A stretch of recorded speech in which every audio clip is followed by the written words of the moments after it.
Nuestro Señor Jesucristo es el Rey, el Mesías esperado. Esto era la convicción de los discípulos que comenzaron a seguir al Señor Jesús. En el relato del apóstol Juan encontramos a Andrés llamando a su hermano Pedro y le dice: ven, hemos encontrado al Mesías, al Cristo, es la palabra. Para la mentalidad judía del primer siglo era un tema sumamente relevante.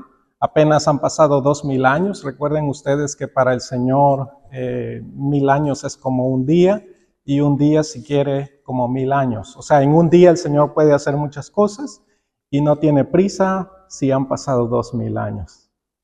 Hablando, creo que con el pastor Víctor Petka orábamos esta semana y hacíamos un comentario. Entonces tal vez el Señor venga para el próximo fin de semana.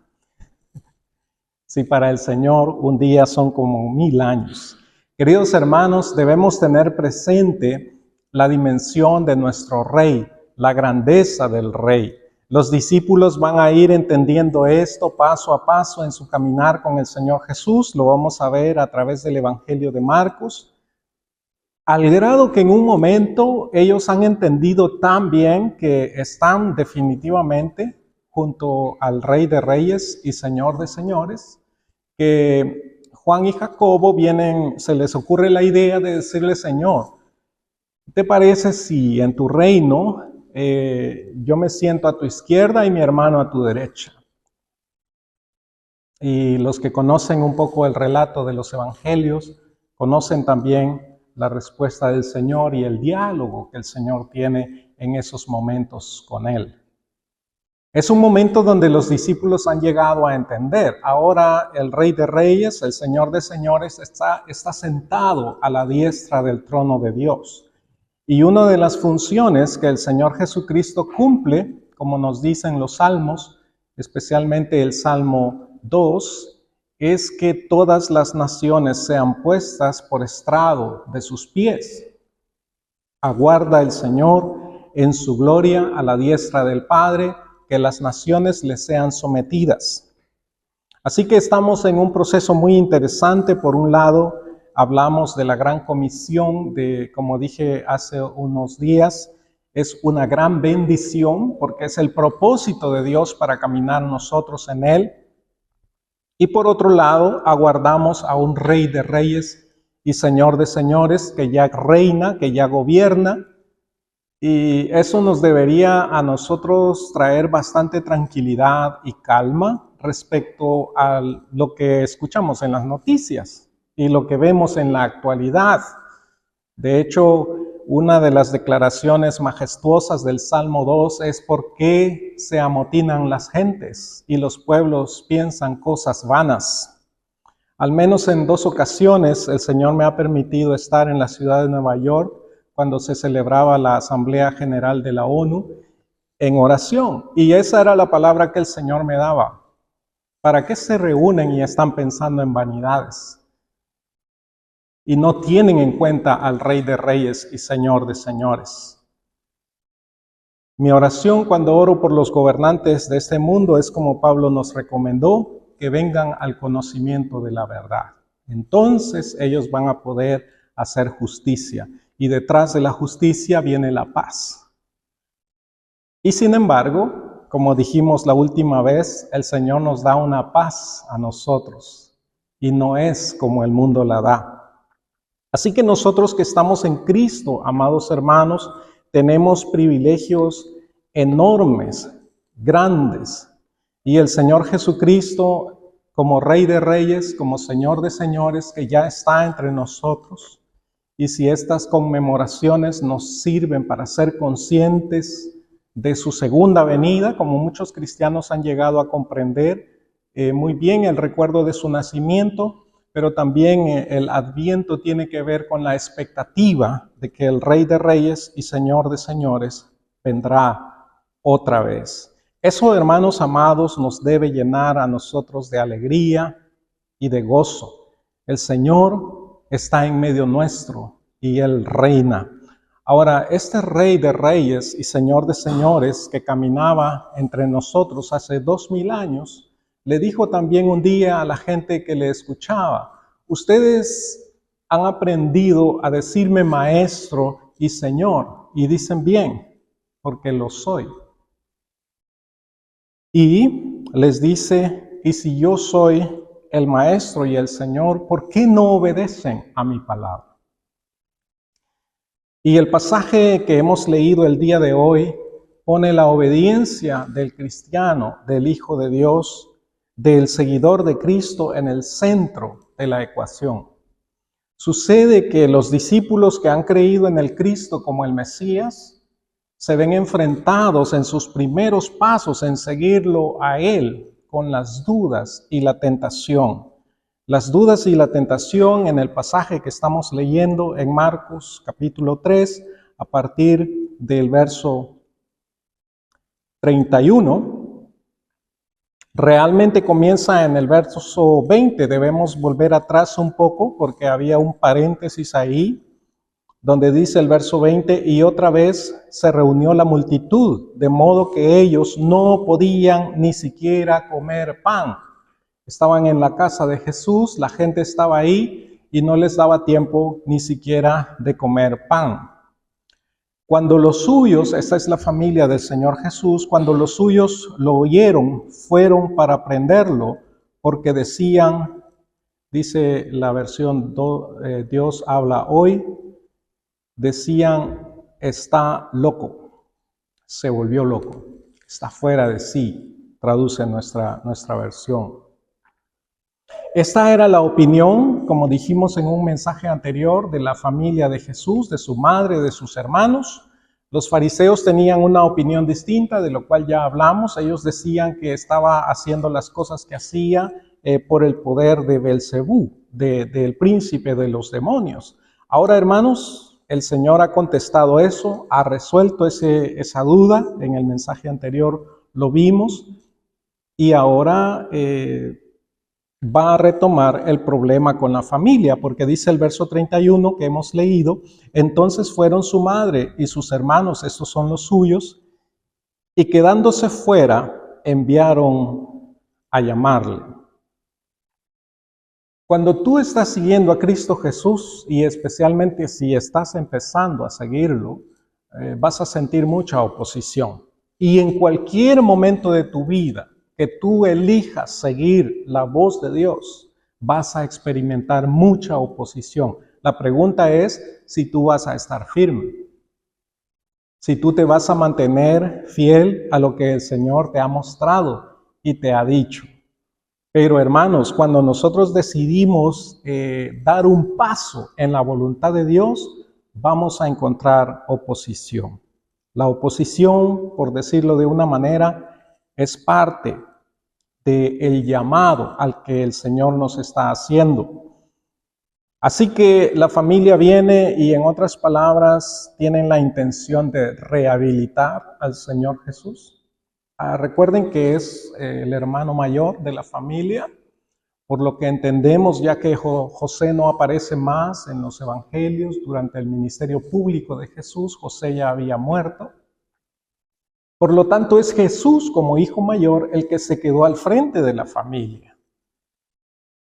Cuando él decide mudarse a Capernaum, de Nazaret a Capernaum, él abandona a su familia también. Es muy probable que sea su hermano que le sigue, que es Jacobo, que después nos escribe la epístola de Santiago, por San Jacobus, por eso Santiago, ¿verdad?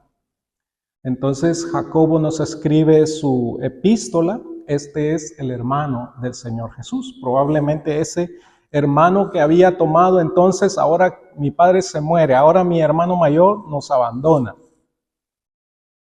Santiago ha tomado probablemente la cabeza en el hogar. No sabemos cuántos hermanos tenía Jesús. Aquí se habla de hermanos y algunas traducciones dicen hermanas también, pero se puede usar un término general como sus hermanos. Esos son los suyos.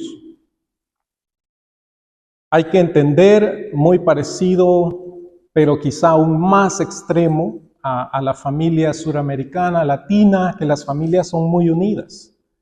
Yo he escuchado acá en Europa, en el último tiempo, muchos muchachos están esperando cumplir los 18 años para irse de la casa, ¿no? Porque quieren su independencia, etc. En Sudamérica es más normal que uno se mantenga en la familia, en el seno familiar, pero para los judíos esto es mucho más extremo. La familia para los judíos está ligado a muchas cosas, inclusive herencias y todo esto, que están estipuladas desde la ley mosaica. Entonces, para el judío el concepto familiar es muy fuerte, y un miembro fuera de su casa, como es en este caso el Señor Jesús, no corresponde al orden, a la tradición familiar que debería ser. Así que ellos vienen, lo ven en esta situación, él pasa hambre por el ministerio que hace, ¿no? Dice que no podían ni siquiera comer pan, el verso 20, de tanto que hacer, la gente que les estaba buscando, y ellos consideran que ya se volvió loco. En otra ocasión, los mismos discípulos se enfrentaron con una situación parecida cuando Jesús se encuentra con la samaritana. Ahí el Señor les dice: yo tengo una comida que comer que ustedes no saben. Y en su humano entendimiento ellos se preguntaban: ¿acaso alguien le habrá traído algo de comer? Y después les dice con claridad en Juan 4:34, mi comida es que yo haga la voluntad del que me envió y que acabe su obra. Eso es lo que ocupa el corazón del Señor Jesucristo. Y los discípulos, los que seguimos a Jesús, hermanos, tenemos que aprender día con día a entender prioridades. Porque a veces aquello a lo cual Dios nos está llamando no tiene sentido para mucha gente. Recuerden que Pablo va a decir que para la gente griega, la gente con un pensamiento lógico, normalmente el evangelio es locura. Y para los judíos que querían ver señales, el evangelio, la cruz de Cristo es un tropezadero, porque no entienden cómo es, si es que Dios nos llama a prosperidad, que es un tema muy clave en el Antiguo Testamento, y ese es el diálogo y el problema con el libro de Job que escuchábamos recientemente. ¿Cómo puede ser una persona que es fiel a Dios pasarla mal en esta vida? Porque para la mentalidad judía y antiguo testamentaria, estar bajo la bendición de Dios significa tener prosperidad. Y si estás padeciendo es porque has desobedecido los mandamientos del Señor. Así que la cruz, el sufrimiento para un judío es una cosa sin ningún sentido. No es casualidad que los musulmanes niegan la muerte de Jesús, porque también ellos tienen una mentalidad así. Hay que ser prósperos. Por cierto, ellos nos han comprado el edificio, ¿verdad? Porque alguien dijo, plata es que tienen bastante plata. Pero hay una mentalidad social ahí. Hay una mentalidad social. Jesús ha abandonado el hogar y entonces hay que recuperarlo. Parece que ya se volvió loco, hay que ponerlo en rehabilitación, no vaya a ser que igual lo perdamos. Aunque para María muchas cosas eran claras porque ella había recibido los anunciamientos de parte de los ángeles, las palabras proféticas que se dijeron en su presentación, por ejemplo, cuando era pequeño, para los hermanos era difícil de asimilar lo que estaba pasando. Así que ellos van, hemos leído el verso 31, su madre y sus hermanos, y quedándose fuera le envían a llamar. Ellos están de alguna manera enviándole al mensaje a Jesús: no vamos a ser parte de lo que te está llevando a la ruina. No, ellos no van a entrar a la casa, es interesante. Ellos se quedan fuera, lo llaman desde afuera. Y el verso anterior dice, una traducción dice aquí que habían llegado para prenderlo, o para casi como arrestarlo, casi como tomarlo por la fuerza. Entonces, que Jesús saliera era como una especie de trampa para atraparlo y llevárselo, porque estaba loco ya, según ellos. Poner a Dios en primer lugar y hacer su voluntad te puede costar caro. Por ejemplo, si dices la verdad en alguna situación laboral, te puede costar tu trabajo. Quizá ya te has enfrentado con una situación así donde te dicen, no digas nada. Y porque si alguien habla, nos van a despedir a todos. Peor todavía, ¿no? Y entonces tú te enfrentas con seguir las normas del Señor Jesús, de vivir una vida transparente, o te enfrentas a pagar el precio de ir en contra de la corriente. Así que tú te puedes meter en un problema rápidamente. Mentir, por ejemplo, mentir en una declaración de impuestos es de las cosas más comunes que se encuentran, y a veces te dice la gente, no, pero si todos lo hacen, ¿verdad? Una declaración de bienes, omitir en una declaración de bienes, cuando por ejemplo en estos países estás pidiendo una ayuda social, tú debes declarar qué bienes tienes. Eso no tengo que escribirlo, porque estás buscando un beneficio. Te vas a meter en problemas. Solo te voy a decir eso.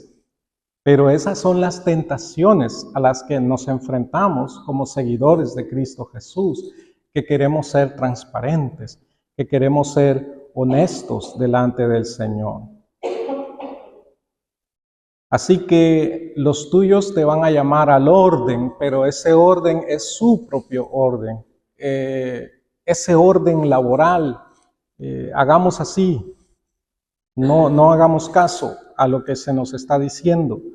A veces es difícil, hermanos, aceptar las cosas y las órdenes que nos da un empleador. Y sin embargo, podemos ver la mano de Dios en todas estas cosas.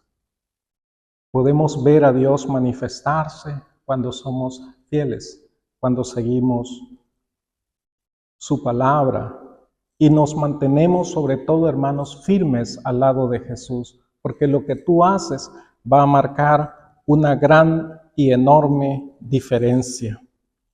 Recientemente escuché un dicho en alemán que me gustó. A veces no tenemos traducciones directas de los dichos, pero este dicho dice, Willen ist gut. Nein, no es así. Machen ist wie willen, nur krasser.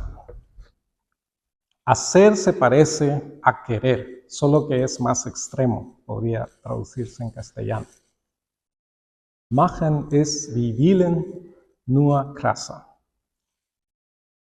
Hacer es impresionante, es extremo. La pregunta es, ¿qué estás haciendo? ¿Estás haciendo la voluntad de Dios? ¿Estás siguiendo tu propio camino? ¿Estás siguiendo el camino que la sociedad te determina? Nosotros tenemos un rey. Tenemos un rey que nació hace 2000 años y no es un bebé más. Aunque en algunas figuras cristianas les encanta tener a Jesús en los brazos de María todavía. Y entonces pensar que Jesús es así como bien inofensivo y no sé qué y no sé cuánto. No, hermanos, eso es romanticismo. Él reina y nosotros tenemos un rey que merece nuestra obediencia.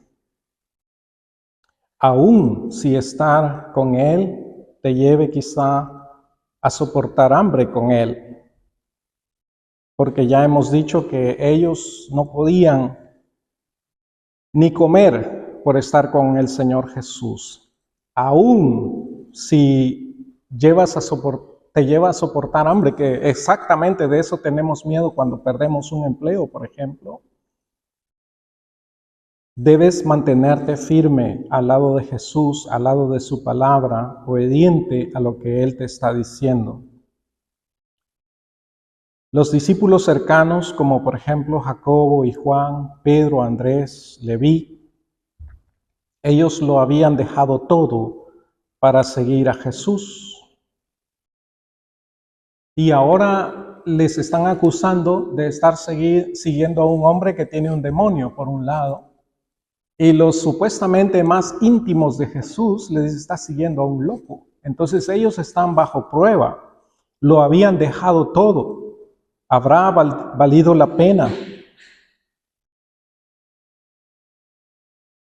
Para los discípulos cercanos a Jesús, escuchar su mensaje era prioridad. Entender este nuevo reino, que es un tesoro por el cual vale la pena perderlo todo, como el Maestro les modelaría después, perder aún hasta la vida, lo cual también ellos hicieron. Y según el mismo Señor Jesús lo dijo en Mateo 19:28, ellos dejaron todo y entregaron hasta la vida. Y en Mateo 19:28 el Señor les dice, en verdad os digo que vosotros que me habéis seguido en la regeneración, cuando el Hijo del Hombre se siente en el trono de su gloria, os sentaréis también sobre 12 tronos para juzgar a las tribus de Israel. Aleluya. Por cierto, solo hay 12 tronos, hermanos, lo siento, ya están ocupados. Porque el que dejó Judas lo tomó Matías. Incluso yo tenía un amigo que me decía, se equivocaron los apóstoles porque debían haber esperado al apóstol Pablo. Ese era las cosas del Señor. Matías va a estar ahí. Casi no sabemos quién era Matías, ¿verdad? Pero ahí lo pueden leer en los primeros capítulos de Hechos, que echaron suertes para elegir entre él y otro personaje. Y ellos se van a sentar en 12 tronos. ¿Quién se va a sentar a la derecha y a la izquierda? El Señor en ese momento les dijo, eso es asunto de mi Padre, para que calmaran, porque los otros cuando oyeron eso se ponen en un conflicto. Hermanos, el Rey está entre nosotros. Y si los discípulos, si los apóstoles, que fueron tan gloriosamente recompensados por su fidelidad, que entregaron hasta su vida por Él, nos han dejado este ejemplo de fidelidad a su palabra, deberíamos nosotros también estar atentos. Porque el Señor nos dice en esta palabra, ¿cómo puedes llegar a ser tú una persona que camina en intimidad con el Señor? ¿Cómo puedes llegar a ser de esas personas cercanas? Cuando Él dice a partir del verso 34 y 35, he aquí mi madre y mis hermanos, porque cualquiera que hace la voluntad de Dios, este es mi hermano, mi hermana y mi madre. El Señor Jesús dice, acá está, los que hacen la voluntad de Dios. Estos son mi hermano, mi hermana y mi madre. El autor a los Hebreos nos va a decir que también el Señor Jesús no se avergüenza de llamarnos sus hermanos. Recuerden que somos hijos de Dios. También lo dice Pablo en Romanos 8, y somos herederos de Dios y coherederos con Cristo Jesús. Hermanos, tenemos una posición gloriosa en el Señor. Y si así es, debemos nosotros, en el nombre del Señor, esforzarnos cada día por vivir acorde a esa identidad de hijos de Dios que tenemos. No es algo que tú te ganes. La identidad es algo que el Señor nos ha obsequiado al haber creído, al habernos arrepentido de nuestro pecado, y ahora el Señor nos llama para que le sigamos, seamos sus íntimos, seamos gente que caminamos junto a Él.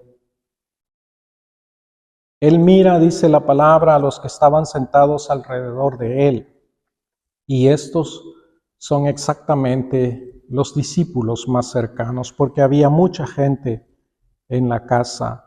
Ahora yo te pregunto, ¿quiénes son los tuyos? ¿A dónde perteneces tú? Y si tú dices, yo pertenezco a la casa de Dios, cuando yo oro el Padre Nuestro, estoy hablando con mi Padre Celestial, junto a su pueblo. Recuerda que tú perteneces a ese pueblo del Señor y debemos estar firmes al lado de Cristo Jesús. Los que le hemos seguido, debemos gloriarnos cada día en seguir su palabra y su voluntad. Nos va a decir el mismo Señor en Mateo 6:21, porque donde esté tu tesoro, allí también estará tu corazón. Si tú has comprendido al Rey de Reyes y Señor de Señores, recuerda que le debemos atención a su palabra, obediencia a su palabra por sobre todas las cosas. Es interesante que el día de hoy celebramos la Santa Cena. Antes habíamos pensado hacer también los bautizos este día, que se han trasladado para el año entrante. Con la ayuda de Dios les vamos a anunciar oportunamente cuando lo hagamos. En un material que yo escribí para preparar a la gente para el bautismo, digo que hay dos mandamientos muy particulares, porque en el Antiguo Testamento hay varios mandamientos para celebrar festividades. Y en el Nuevo Testamento, el Señor nos dejó dos mandamientos. Uno es bautizándolos en el nombre del Padre, del Hijo y del Espíritu Santo. Y el otro es, haced esto en memoria de mí. Uno es el bautismo y el otro es la Santa Cena. Sigamos convencidos de que lo que estamos haciendo es la voluntad del Señor en lo que hacemos. Hay otras cosas que pueden cambiar con el tiempo, que quizá tradiciones que nosotros amamos, las tradiciones son interesantes, especialmente en este tiempo de Navidad. Una de las tradiciones más lindas que tenemos es la reunión familiar. Por cierto, muchos que hemos salido de casa extrañamos esos momentos, nos hace falta, los recordamos con mucha nostalgia. Y sin embargo, Dios nos bendice y siempre nos da alguien con quien celebrar. Hace un par de años, habían unos compañeros de mi hijo de Guatemala que estaban estudiando aquí en algunas universidades y les invitamos para la cena de Navidad. Ahí vinieron y compartieron con nosotros y estaban súper felices porque mi esposa les hizo un plato típico de Guatemala que no lo podían creer estar comiendo. Para los guatemaltecos eso se llaman paches. Es una cosa muy deliciosa. Búsquenlo por ahí en internet. Pero ellos estaban encantados. Son tradiciones lindas, pero las tradiciones son tradiciones y no están al nivel de un mandamiento del Señor, hermanos. Y el Señor, por sobre todas las cosas, nos llamó a amarnos los unos a los otros, como Él nos amó. Recuerden esta palabra, porque también en su reflexión el apóstol Pablo va a decir, ahí se encierra toda la ley y los profetas, en que nos amemos unos a otros, como el Señor también nos amó. Y quizás el que más excelentemente nos transmite el sentir del Señor en el amor es el apóstol Juan. Por algo a él se le conoce como el apóstol del amor. Uno de los más íntimos del Señor, que se recostaba en el pecho del Señor. Un amigo muy especial. Quizá a Él lo vamos a encontrar a la derecha del Señor allá en su reino, no sé. El Padre sabrá a quién le dio ese lugar. Camina con el Señor, su palabra viva, como dije, escrita hace 2 días, porque a veces la gente ve, oh no, la Biblia ya es un libro muy antiguo. No, hermanos. La palabra del Señor permanece para siempre, deleítate en ella. Por cierto, en ese curso para bautismo, en una de las lecciones escribo una pequeña guía de cómo conectarse con la palabra del Señor y cómo orar. Si a alguien le es útil, hágame saber y yo le puedo enviar el material para que lo tengan. Oremos, hermanos. Rey de Reyes y Señor de señores, qué privilegio es estar en tu presencia, no por nuestros méritos, sino por tu gracia y tu misericordia, porque tú dijiste, yo estaré con vosotros todos los días hasta el fin del mundo. Gracias, Señor, porque te hemos seguido. Ayúdanos a estar firmes en tu palabra, escuchando tu voz y a no pensar que tu palabra de algún modo ha pasado de moda. Ayúdanos a estar atentos a tu voz, Señor. Gracias por los apóstoles que dejaron testimonio de tu palabra en las Sagradas Escrituras, pero también gracias por Moisés y los profetas, que como tú mismo dijiste, Señor, de ti hablaron, comunicaron tu palabra, te dieron a conocer a ti desde el Antiguo Testamento. Qué hermoso, Señor, es tener tu palabra en nuestras manos y deleitarnos en escudriñarla, en leerla, en estudiarla, en comprenderla, para que nuestros corazones sean día a día vivificados. Ayúdanos a estar cerca de ti y a hacer tu voluntad, no a hacer cualquier cosa, sino a hacer tu deseo y tu voluntad. Gracias, bendito Dios, en el nombre de Cristo Jesús. Amén.